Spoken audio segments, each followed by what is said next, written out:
Olá pessoal, tudo bem com vocês? Nesta nossa aula, vamos trabalhar aqui um assunto bem interessante, onde ele nos fala sobre a função cosseno.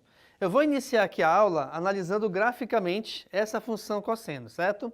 Eu dependo aqui então de um plano cartesiano, que é justamente essas duas retas que estão aqui pintadas de verde, e do ciclo trigonométrico, que é a circunferência. Reparem que a circunferência e o plano cartesiano, elas se encontram em 4 pontos, que são equivalentes a 0 graus, 90 graus, 180 graus, 270 e também tem aqui o 360 que coincide com 0 graus, certo? O que acontece? O cosseno de um ângulo qualquer, ele sempre está localizado no plano cartesiano em cima do eixo x, que é o eixo horizontal. Então, por exemplo, se eu pego aqui um ponto qualquer, um ângulo x, né? Eu marquei aqui esse ângulo em amarelo. A imagem desse ângulo x, ela está exatamente aqui em cima do eixo x, tá bom? E aí o que vai acontecer em seguida? Eu tenho aqui os 4 pontos notáveis de interseção entre o plano e a circunferência. E aí reparem, eu tenho os valores de 0, π sobre 2, π, 3π sobre 2 e 2π, que são justamente esses ângulos. O cosseno de 0 graus é igual a 1. Por que o cosseno de 0 é igual a 1? Porque 0 graus é um ponto que está localizado em cima do eixo x. E o cosseno, ele depende justamente desse eixo x. Além disso, por que o valor é igual a 1? Porque aqui o 0 graus é a extremidade da circunferência. E aí você consegue reparar que a circunferência, ela vai de valores de 1 até menos 1, ou vice-versa, tá bom? O próximo é o cosseno de π sobre 2, ou o cosseno de 90 graus. Opa, 90 graus está localizado bem em cima do eixo y, mas o cosseno, ele depende do eixo x. Então são diferentes. Se são posições diferentes, não existe cosseno para 90 graus, tá? Outra coisa é o 180 graus. Reparem, 180 graus está também localizado em cima do eixo x, que é o eixo horizontal. Além disso, ele está aqui na extremidade da esquerda do cosseno, tá? Então, seu valor é menos 1. Por que o valor é menos 1? Se a gente analisar, me perdi aqui. Aqui, olha lá, os sinais em relação ao cosseno. Quando você pega aqui o plano cartesiano, em relação ao eixo x, os valores que estão à direita dele são todos positivos. Os valores que estão à esquerda da origem, em relação ao eixo x, são todos negativos. Por esse motivo, então, nós temos aqui o cosseno de 180 graus sendo igual a menos 1. Continuando, o próximo ângulo notável é 270 graus. Esse 270, reparem que está localizado também em cima do eixo y, o que não tem nada a ver com o eixo x. Por esse motivo, ele não possui valor para cosseno. E, por último, o 360 graus, que coincide com o ângulo de 0 graus. E aí, nesse caso, como coincide com esse ângulo de 0, automaticamente o seu cosseno vai ser o mesmo.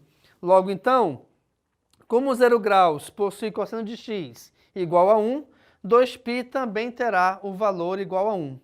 O que acontece agora? Vamos verificar o gráfico da função cosseno. Reparem, aqui iniciando do ponto 1, por quê? Porque o primeiro valor para 0 graus, ele vale 1, tá? Já que estamos aqui no eixo x.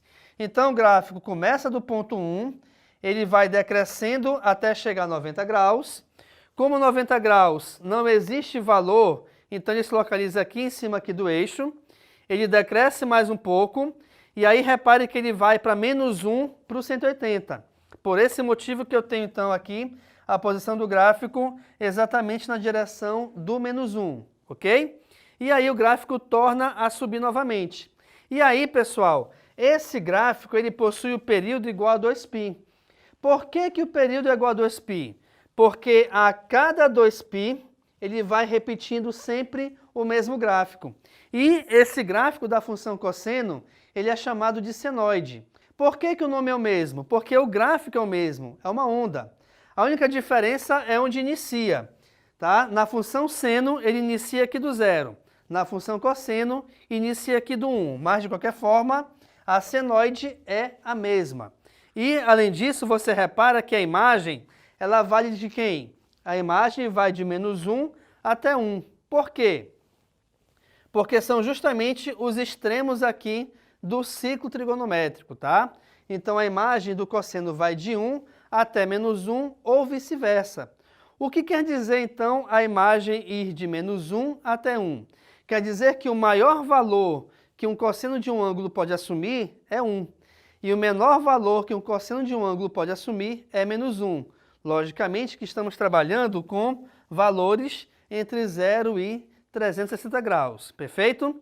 Então você analisa aqui que a função cosseno, ela tem esse comportamento, tá? Aqui graficamente, ela continua sendo uma senoide, só que a sua posição inicial, ela começa aqui do número 1.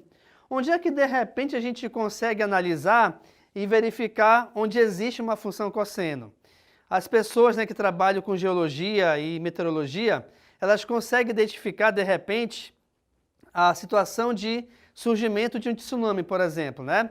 Então elas têm o comportamento lá do mar, das ondas do mar, que são de acordo com as senoides. E quando existe também essa alteração da amplitude da senoide, opa, o que é amplitude? É o quanto essa senoide ela fica maior ou menor em relação ao eixo vertical, tá? E então, quando você tem essa alteração, você consegue analisar que o mar ele vai ter um comportamento diferente. Com esse comportamento diferente, pode ser que surja tsunamis ou ondas maiores ou menores, tá? Então, na meteorologia, você consegue perceber também a importância da função cosseno. Certo, pessoal? Então, nessa nossa aula, a qual trabalhamos a função cosseno, eu te mostrei como ela se comporta dentro do ciclo trigonométrico, os seus valores para os ângulos notáveis e também te mostrei o comportamento graficamente, assim como também os seus sinais, tá? Então, fique à vontade aqui para tirar a foto da lousa. Muito obrigado pela atenção e tchau!